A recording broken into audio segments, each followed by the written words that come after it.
subject of this briefing concerns the criminal investigation and imminent prosecution of 4 individuals, 3 of whom are foreign nationals, who have been implicated in a complex and coordinated conspiracy to fraudulently take over a Nigerian-owned company.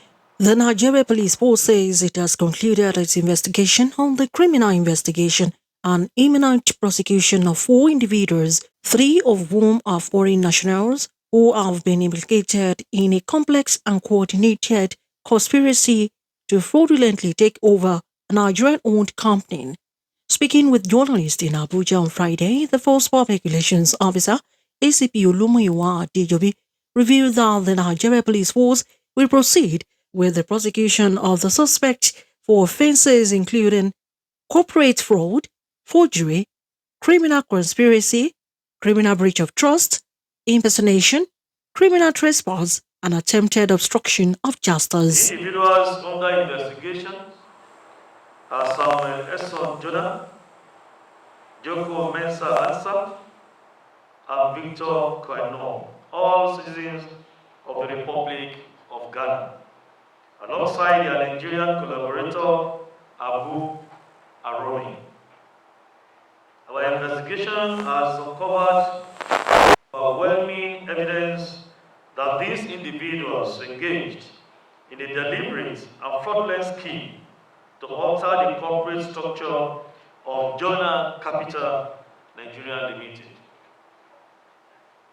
Specifically, it has been established that the suspect increased the company's share capital from 1 million to 100 million shares without lawful authority or the consent of the legitimate owners, while allocating 99 million of these shares to themselves.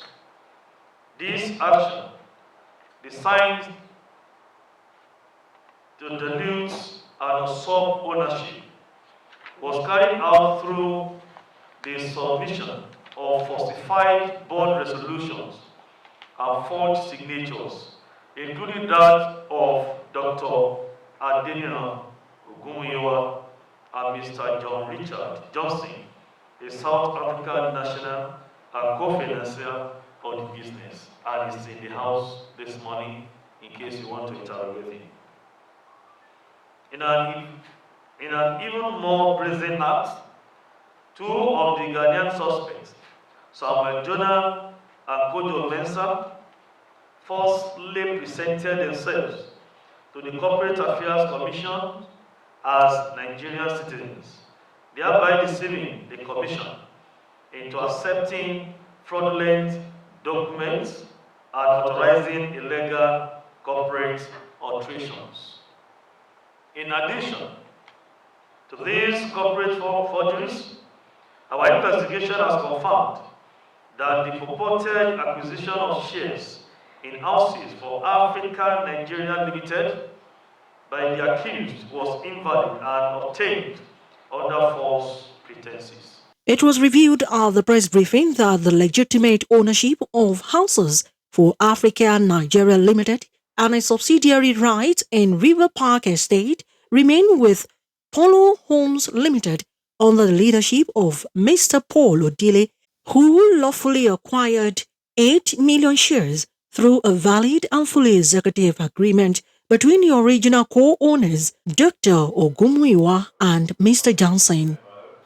Under Nigerian law, fraud vitiates consent, and where consent is absent, no contract, corporate or civil, can be considered valid.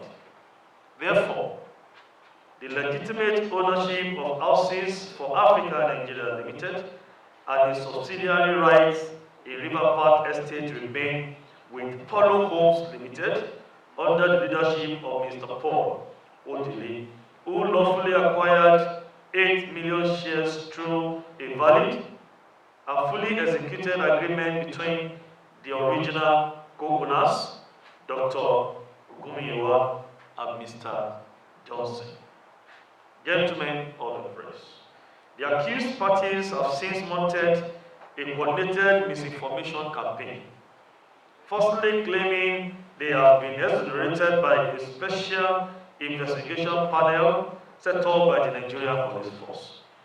This is categorically false.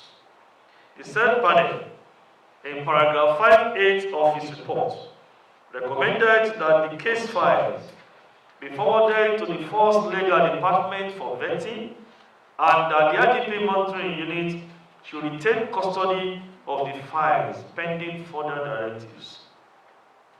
This procedural recommendation does not in any way exonerate the suspect. Rather, it paved the way for continued action and possible prosecution based on subsequent findings, which are now conclusive and compelling. Let me say this, I'm not going to give you an amount, but yes, we've lost money.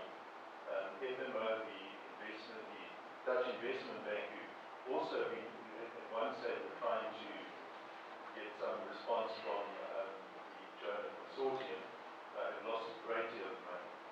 And that's the first thing. The second thing, do I have faith in the Nigerian police? My dealings with them have always been very positive. I've been impressed at their professionalism, and they've been very kind to me, fitting in with sometimes with my schedules, because I don't live here, and I really commend them to you. I've been very happy with the Nigerian police. Director General of the Police, the DCP monitoring unit, for all the forensic work that they've done to establish the ownership of German capital Nigeria and Houses for Africa Nigeria. Tremendous forensic work, and we appreciate it. He also reiterated the Inspector General of Police, IGP Olukayode Egbetokun, and the Nigeria Police Force commitment to professionalism, impartiality, and justice. This case, according to the Force Public Relations Officer, is a criminal case that goes to the very heart of Nigeria's corporate integrity and institutional security. Olaimi Eso, Fispar TV.